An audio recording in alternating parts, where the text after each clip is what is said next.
Ice cream कब खा सकते हैं? कभी भी नहीं, कभी भी नहीं। और अगर आइसक्रीम खा ही रहे हैं, आप कहते हैं जी मन नहीं मानता, स्वाद है और मुंह को लग गया है, अब क्या? तो इसका एक उपाय बता देता हूं। आइसक्रीम खाइए और पीछे से गर्म पानी में घी मिला के पी लीजिए, तो जो कुछ भी तकलीफ वो करने वाली है उससे आप बच जाएंगे। ना खाएं तो सबसे अच्छा। दालचीनी सौंठ का काढ़ा ये लोग जरूर पिए, जिनको अस्थमा है, जिनको अर्थराइटिस है, माने वायु के रोग हैं, वो दालचीनी का काढ़ा जरूर पिए, गुड़ मिला के। मूंगफली और तिल जरूर खाएं। भगवान की दी हुई तिल दुनिया की सबसे अद्भुत वस्तु है। मैं तो आपको कहता हूं, जिंदगी भर मोटापे से बचना है, हार्ट अटैक से बचना है, आपको अर्थराइटिस से बचना है, तो रोज खाने के बाद तिल खाएं, चबा चबा के। काला तिल मिले तो बहुत अच्छा, नहीं तो सफेद ही खाएं। और आप जहां रहते हैं यहां के लिए तो बहुत ही अच्छा, मद्रास जैसे एरिया के लिए।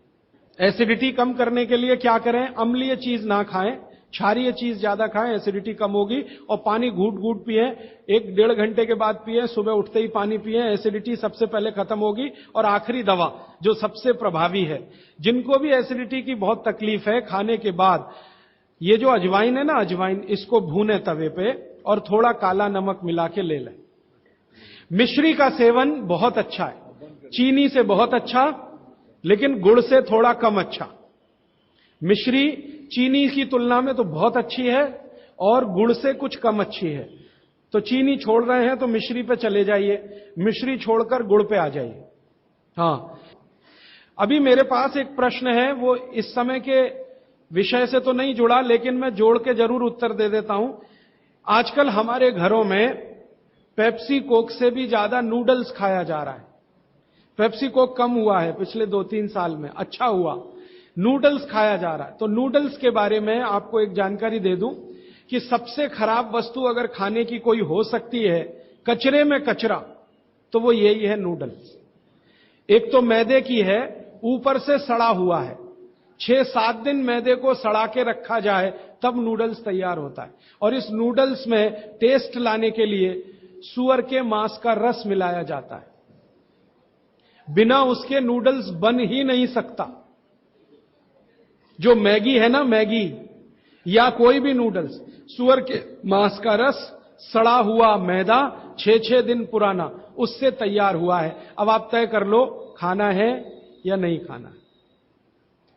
एक प्रश्न है जिसका उत्तर दे नहीं सकता।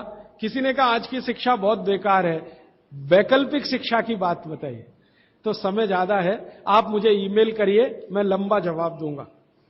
गाय का घी कान नाक में डालने के लिए मैंने बोला था, तो वो उत्तर दे चुका हूं, फिर रिपीट इसलिए कर रहा हूं कि गलती ना करें। घी को हल्का गर्म करना है, ज्यादा नहीं। गाय का घी नाक में डालने के लिए हमेशा हल्का गर्म करना है, ज्यादा नहीं। और एक ही बूंद एक नाक में, दूसरी बूंद दूसरी नाक। हां, एक बहुत अच्छा सवाल है, दैनिक जीवन में कौन सा नमक खाएं? सबसे अच्छा सेंधा नमक खाएं। और इसको याद ऐसे रखें, पत्थर वाला नमक खाएं। यह समुद्र के पानी का नमक कम से कम खाएं।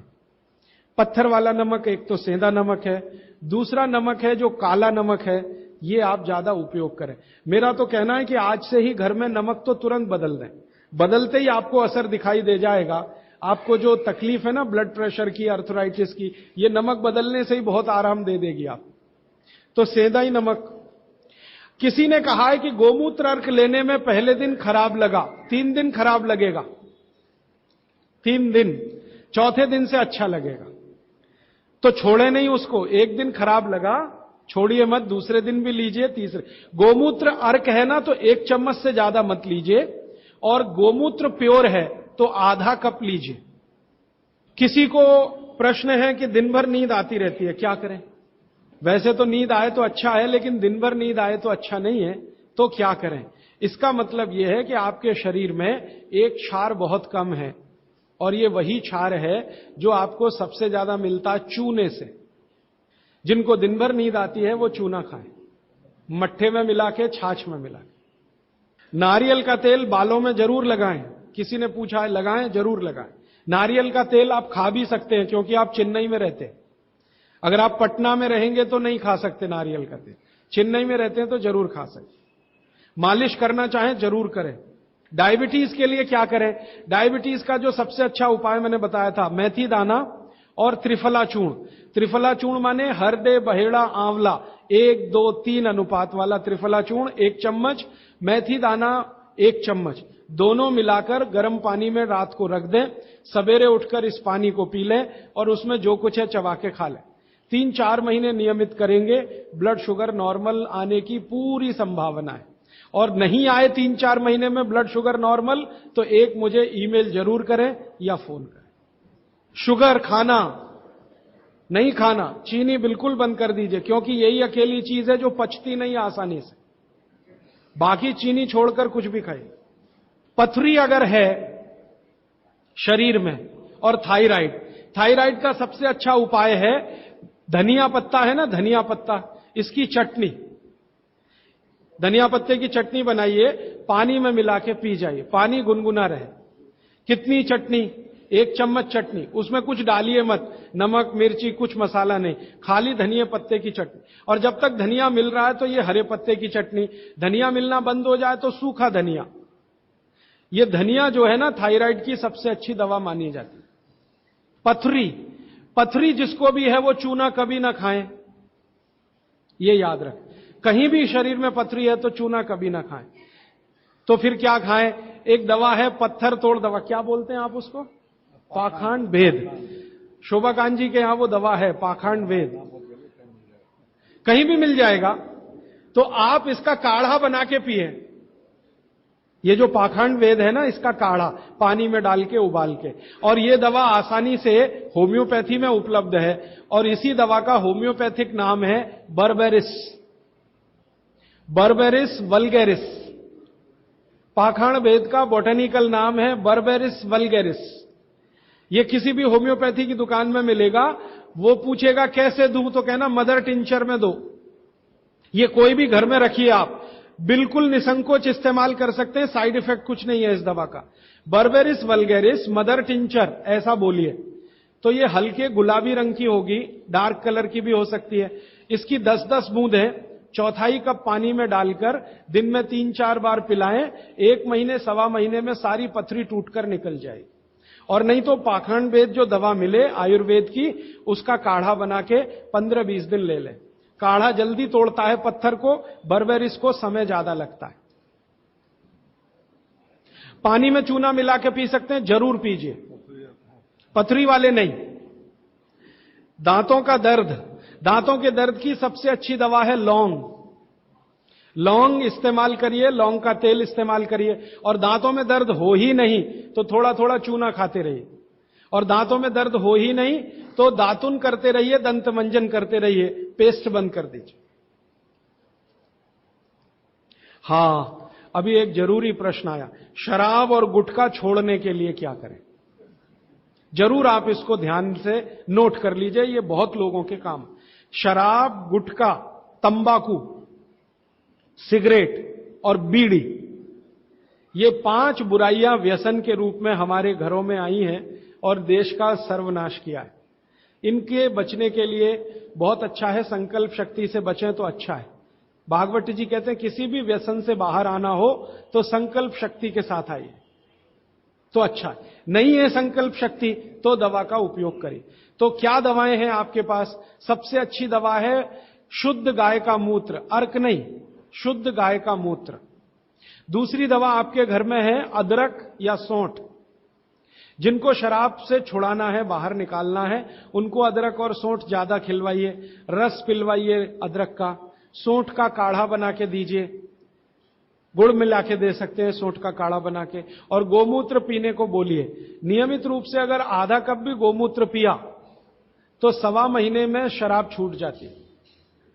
शराब जो पीते हैं, बीड़ी सिगरेट जो पीते हैं, उनके शरीर में एक केमिकल बढ़ जाता है, उसका नाम है सल्फर।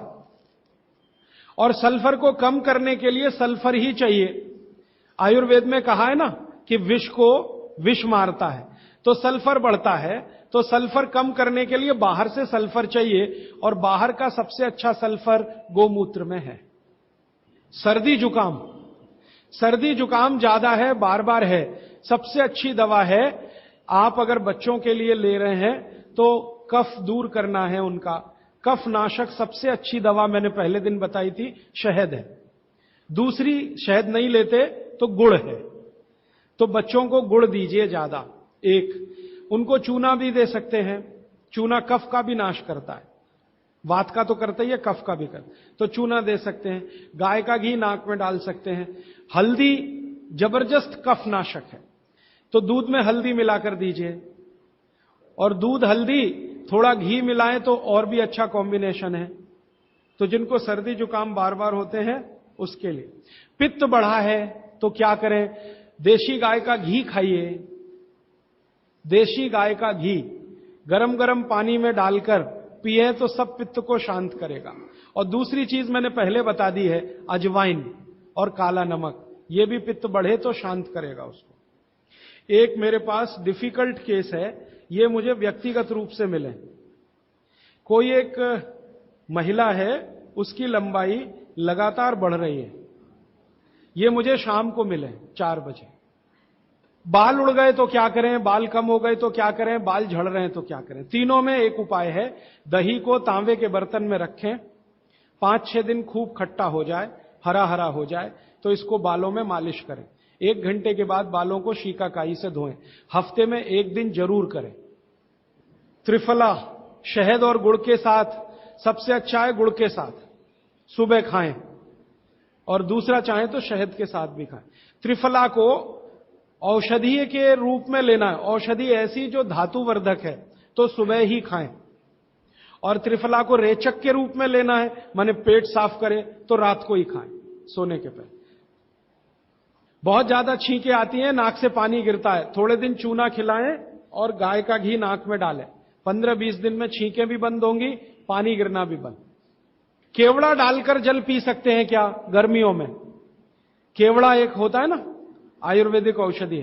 केवड़ा डाला हुआ जल सिर्फ गर्मियों में, मार्च, अप्रैल, मई, जून, बारिश जैसे ही शुरू हो केवड़ा वाला जल बंद कर दीजिए। केवड़ा और एक होता खस, ये दोनों मिलाया हुआ जल गर्मियों में। अर्जुन की छाल लेने का समय सवेरे का, काढ़ा बनाकर दूध में नहीं तो पानी में, शक्कर नहीं मिलाएं उसमें, गुड़ मिलाएं, अर्जुन की छाल। टॉन्सिलाइटिस की रेमेडी, टॉन्सिल्स की सबसे अच्छी रेमेडी हल्दी। हल्दी का दूध बच्चों को रात को पिलाएं, टॉन्सिल नहीं होगा। पिपरमेंट के बारे में किसी ने पूछा है, आप शाम को 4 बजे मिले, मैं थोड़ा विस्तार से बता दूं। यूरिक एसिड अगर शरीर में जमा है तो मैंने आपसे बार बार कहा है, क्षारीय चीजें ज्यादा खाएं, एसिड निकल जाएगा। सबसे अच्छी क्षारीय चीज गोमूत्र पी लें, यूरिक एसिड एकदम साफ कर देता है गोमूत्र, लेकिन प्योर गोमूत्र। उड़द की दाल दालों का राजा है, बिल्कुल सही है, लेकिन दही के साथ नहीं। खाली उड़द की दाल खाइए, दालों का राजा है, बिल्कुल सही बात है, दही के साथ नहीं। दही के साथ ये जहर है। सुबह दूध पी सकते हैं, मैंने मना किया है, सुबह जूस पीना है, दोपहर को छाछ और रात को दूध, लेकिन पीना ही है अगर तो आंवले के साथ पिए, ना पिए तो अच्छा, सुबह का दूध ही पीना है तो आंवले के साथ। मोटापा कम करने के लिए उपाय बता दीजिए, आप लिख लीजिए इसको, नहीं तो याद कर लीजिए। जिनको भी मोटापा कम करना है उनको क्षारीय चीजें ज्यादा खानी है, तो मैंने आपसे कहा गाजर खाइए। गाजर नहीं खा सकते, दूध ही खाइए। अब खाएं कैसे? गाजर को कद्दूकस में घिसिए और उसके लच्छे बनेंगे।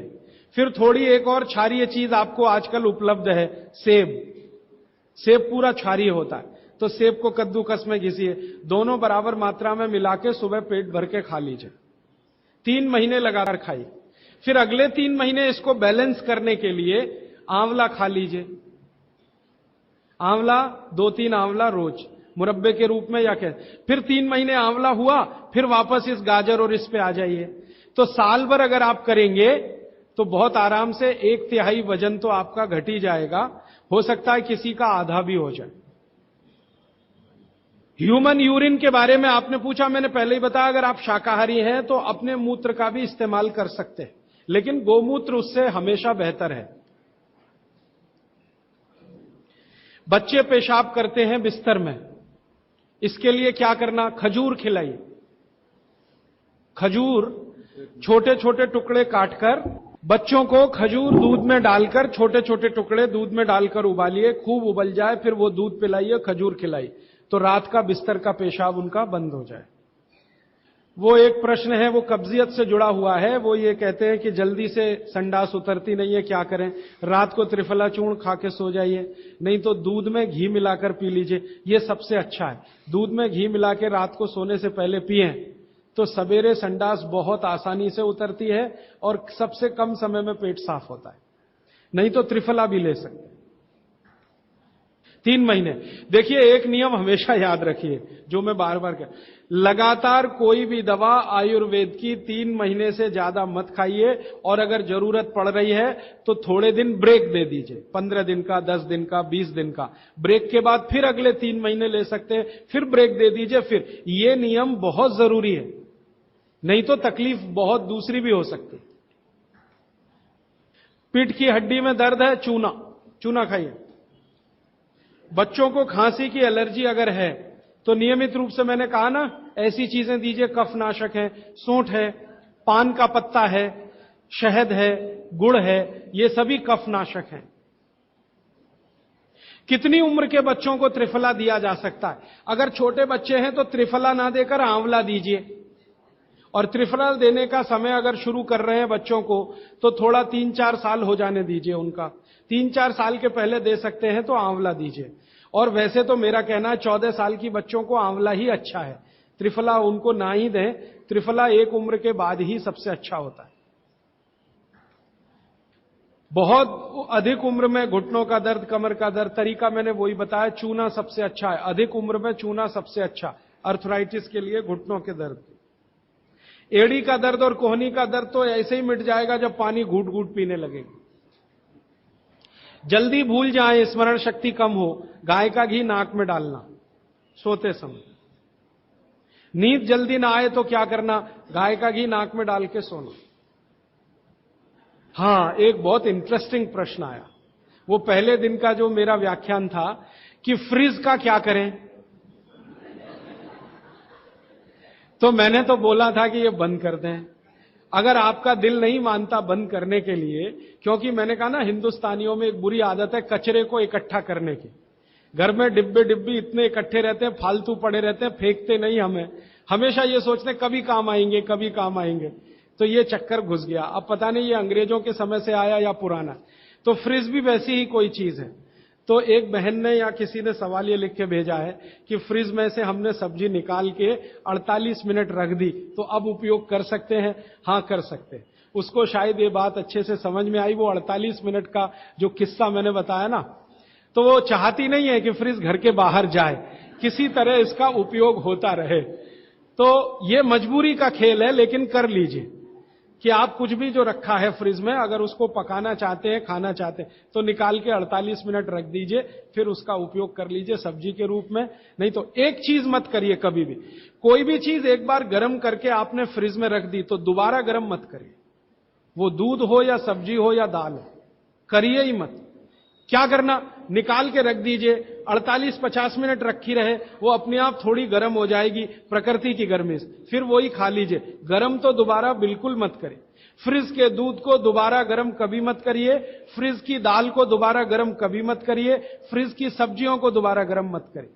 चटनी भी फ्रिज में से निकाल के रख के खाइए। दही भी फ्रिज में दही रख देते हैं, 48 मिनट रखा रहने दीजिए, फिर आप उसका उपयोग करिए, तुरंत निकाल के और छाछ बना के, वो बिल्कुल मत करिए। मेवा खाना चाहिए कि नहीं? सूखा मेवा जरूर खाइए, ड्राई फ्रूट्स आप जरूर खाइए, लेकिन जो ड्राई फ्रूट्स आपके लिए अनुकूल हैं, आप जहां रहते हैं वहां के हिसाब से मैं कह रहा हूं, सबसे अच्छा बादाम आपके अनुकूल है। आपके अनुकूल काजू नहीं है, बादाम बहुत अनुकूल है मद्रास में रहने वालों को, काजू अनुकूल है जम्मू कश्मीर में रहने वाले, तो बादाम भरपूर खा सकते हैं। और जो दूसरी चीज अनुकूल है, मुनक्का, किशमिश। किशमिश और मुनक्के में थोड़ा अंतर है, बड़ी किशमिश को मुनक्का, तो मुनक्का और किशमिश ये आपके बहुत अनुकूल है। बादाम आपके बहुत अनुकूल है। मखाना, मखाना 50-50 है, ज्यादा अनुकूल तो बिहार उत्तर प्रदेश वालों को है, और थोड़ा चले तो झारखंड वालों को। आपके लिए 50-50, ना बहुत प्रतिकूल है ना बहुत अनुकूल है, बीच का है। और बाकी जो अखरोट वगैरह हैं ये आपके अनुकूल नहीं। अखरोट खाना चाहिए हमेशा ठंड में रहने वाले लोगों को, आपके लिए अखरोट बिल्कुल अनुकूल नहीं। और ड्राई फ्रूट्स क्या खाते हैं आप? चिरौंजी, चिरौंजी क्या कहते हैं उसको? जो चिरौंजी है वो आपके लिए अनुकूल है, चेन्नई के आसपास के लोगों के लिए अनुकूल है, वो आप खा सकते हैं।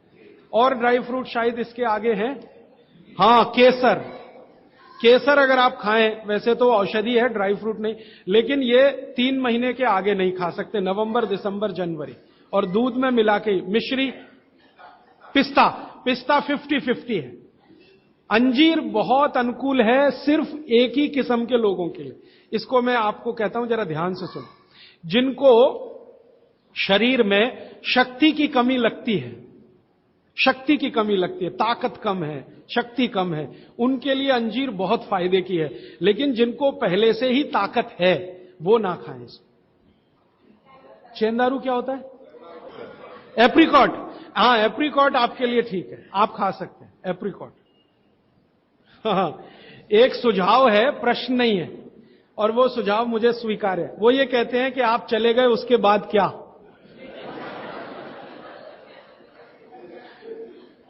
तो उसके बाद ये व्यवस्था या अभियान या ये बातें या ये ज्ञान सतत निरंतर चलता रहे, इसके लिए आपकी मेरी एक छोटी सी कोई एक एडजस्टमेंट हो जाए तो बहुत अच्छा। मैं ये चाहता हूं कि जो कुछ मैंने सीखा वो आप सीख लो।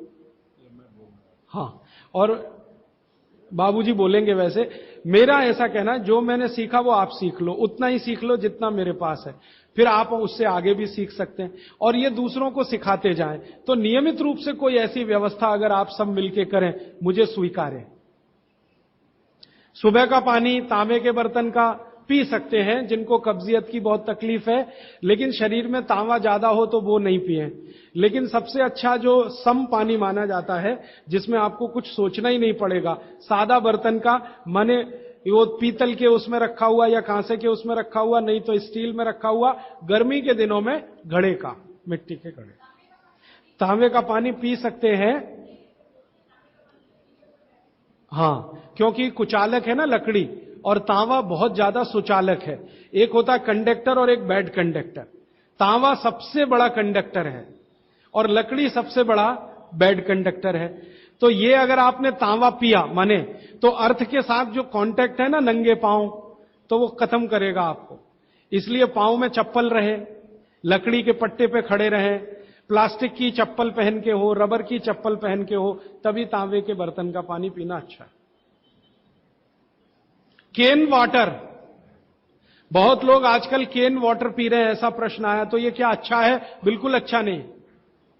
तो आप बोले फिर क्या करें? आपके घर जो पानी आ रहा है टैप वाटर, इसको खूब अच्छे से उबाल लें, उबाल कर इसको रख लें, फिर उसी को पिए। ये केन वाटर से 1000 गुना अच्छा है। केन वाटर पता है क्या है? ये पानी को शुद्ध करने के लिए ब्लीचिंग करते हैं उसकी।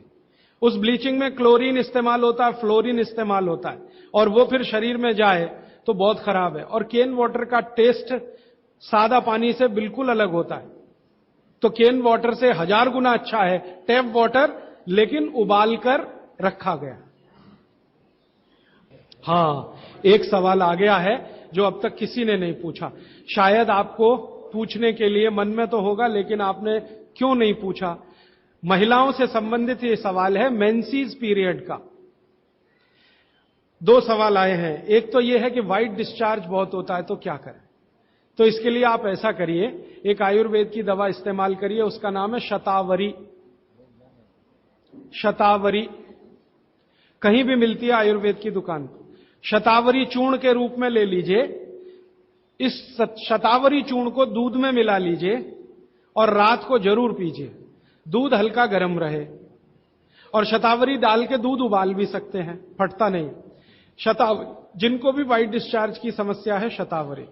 और दूसरी कि जब भी मेंसेस पीरियड आता है बहुत दर्द होता है, तकलीफ होती है, इचिंग बहुत होती है, तरह तरह की खुजलियां होती है शरीर में, गुस्सा बहुत आता है, चिड़चिड़ापन वगैरह वगैरह। तो आपका जब भी मेंसेस पीरियड होता है तो आपके शरीर में वायु बहुत बढ़ी हुई है, पित्त भी थोड़ा बढ़ा हुआ रहता है। इसका बहुत आसान उपाय मैं बता देता हूं, भागवत जी का है, मेरा नहीं। वो ये कहते हैं कि मेंसेस पीरियड में सब कुछ ठीक रहे, समय से आए, समय से जाए, ज्यादा रक्त ना निकले और कम भी ना हो, इस सब चीज ठीक रखने के लिए गरम गरम पानी में, जो इतना गरम हो जैसे चाय होती है, घी मिला के पिए। गरम गरम पानी में, खूब गरम पानी में, गाय का घी आपके घर है तो बहुत अच्छा, नहीं तो कोई भी घी, भैंस का भी चलेगा, 1 चम्मच मिलाएं, आधा गिलास खूब गर्म पानी खौलता हुआ घी मिला दें, थोड़ा पीने लायक हो जाए उतनी देर रखें, फिर इसको चुस्कियां ले लेकर पिएं। अगर आपका मासिक 5 दिन चलता है, 4 दिन चलता है, 3 दिन, दिन से मतलब नहीं, जितने दिन चलता उतने दिन। कितनी बार पी सकते हैं? दिन में 2 या 3 बार पी सकते हैं। तो अगर आपने ये शुरू किया तो सब कुछ आपका नॉर्मल हो जाएगा, सब कुछ। मेनोरेजिया है तो ठीक होगा, मेट्रोरेजिया तो ठीक होगा, सब ठीक हो जाएगा। मैं ज्यादा नहीं कहना चाहता, आप सब समझदार हैं। हर चीज आपकी दुरुस्त और तंदुरुस्त रहेगी। डिस्चार्ज वाइट है तो शतावरी लेना है, और पानी में घी मिला के किसी भी दूसरी प्रॉब्लम के लिए, मेंसेस पीरियड, ये घी पानी मेंसेस पीरियड में ही पिए। इसको ध्यान से सुने। मेवा से वेट बढ़ता है, काजू को छोड़कर किसी भी मेवा से वेट नहीं बढ़ता। काजू ही है जो वजन बढ़ाता है, बाकी कोई भी सूखा मेवा वजन नहीं बढ़ाता। मुंह से बदबू आती है तो समझ लो पेट साफ नहीं है, तो रात को त्रिफला खा के सो, नहीं तो दूध और घी मिला के पियो, सुबह उठते ही पानी पी लो, मुंह की बदबू बंद। हाथ पैर सुन्न हो जाते, मतलब चूना खाते रहिए। हाँ, अब ये एक सवाल ऐसा है कि चूने से जीभ फट जाती है, तो आप चूना अगर सीधे जीभ पे खाएंगे तो फटेगी, पानी में डालकर खाएंगे कभी जीभ नहीं फटेगी, दही में डालकर खाएंगे नहीं फटेगी, मट्ठे में पिएंगे तो नहीं फटेगी, जीभ पर चाटेंगे चूना तो जरूर जीभ फटेगी। अब किसी ने एक सवाल पूछा, हनी के केमिकल कंपोनेंट्स बताइए। वो किताब में पूरा है, आप पढ़ लीजिए। टीबी पेशेंट है, ट्यूबरकुलोसिस, तो आप जरूर उनको गोमूत्र पिलाइए। अगर खाली गोमूत्र, शुद्ध गोमूत्र, अर्क नहीं, खाली गोमूत्र आपने पिला दिया तो 3 से 4 महीने में टीबी जड़ से ठीक होती है। दही में, या तो छाछ में, या तो पानी में, नहीं तो पान में। चूना ये पान में जो खाते हैं वो ही। और 5 मिनट रुकिए, मैंने मेरा कंक्लूड किया है, लेकिन ये आज के लिए है, जिंदगी के लिए ये कंक्लूजन नहीं है, ये तो रास्ता अभी खुला है।